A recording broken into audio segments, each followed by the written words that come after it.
Hi! இன்றைக்கி ஒரு முட்டை தொக்கு பண்ணலான்னு எப்படி பண்ணலான்னு பார்க்கலாமா? என்னோடய ஸ்டைலில் 4 முட்டையை வேக வச்சுருக்கேன். தாளிக்கிறதுக்கு எண்ணெய், கடுகு, சோம்பு, சீரகம், வீட்டில் அரைச்ச குழம்பு தூள் 1 ஸ்பூனு, கரம் மசாலா 1/4 ஸ்பூனு, மிளகாத்தூள் 1 ஸ்பூனு, தனியா பொடி 1 ஸ்பூனு, மஞ்சப்பொடி 1 ஸ்பூனு, 2 வெங்காயம், 3 தக்காளி, காரத்துக்குனா பச்சை மிளகா.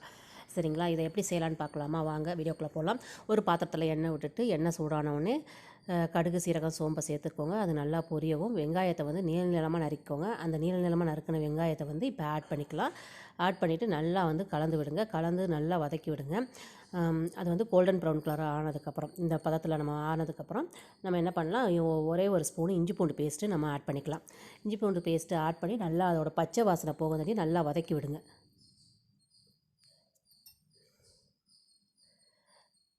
வதங்கினதுக்கப்புறம் தக்காளியை வந்துட்டு நம்ம நீள நீளமாக நறுக்கிக்கலாம். அதை வந்துட்டு இதை சேர்த்துட்டு அதோட தக்காளியோட பச்சை மிளகாவையும் சேர்த்துட்டு நல்லா வதக்கி விடுங்க. இதுக்கு தேவையான அளவு உப்பு போட்டுக்கோங்க. இந்த குழம்புக்கு தேவையான அளவு போட்டுட்டு நல்லா கலந்து விட்டுட்டு மூடி போட்டு நல்லா ஒரு 5 to 10 மினிட்ஸு வேக விடுங்க. அந்த தக்காளியெல்லாம் மசிஞ்சு வர வரைக்கும் இந்த மாதிரி மசிஞ்சு வர டயத்தில் நம்ம என்ன பண்ணலாம், மசாலா பொடி நம்ம இது பண்ணோம் இல்லைங்களா, அந்த மசாலா பொடியெல்லாம் நம்ம சேர்த்துக்கலாம். சேர்த்துட்டு நல்லா கலந்து விட்டுட்டு இதுக்கு தேவையான அளவு தண்ணி விட்டுக்கோங்க. தொக்குக்கு தேவையான அளவுக்கு தண்ணி விட்டுக்கோங்க. இது நல்லா கொதிக்கிற அளவுக்கு கொதிக்க விடுங்க. மூடி போட்டு நல்லா மூடி விட்டுருங்க.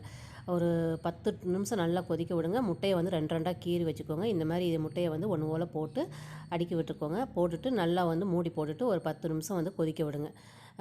கொதிச்சுட்டு இருக்கையில் வந்துட்டு எனக்கு வந்து பிடிக்கும். இது உங்களுக்கு விருப்பம்னா நீங்களும் இதே மாதிரி பண்ணிக்கோங்க.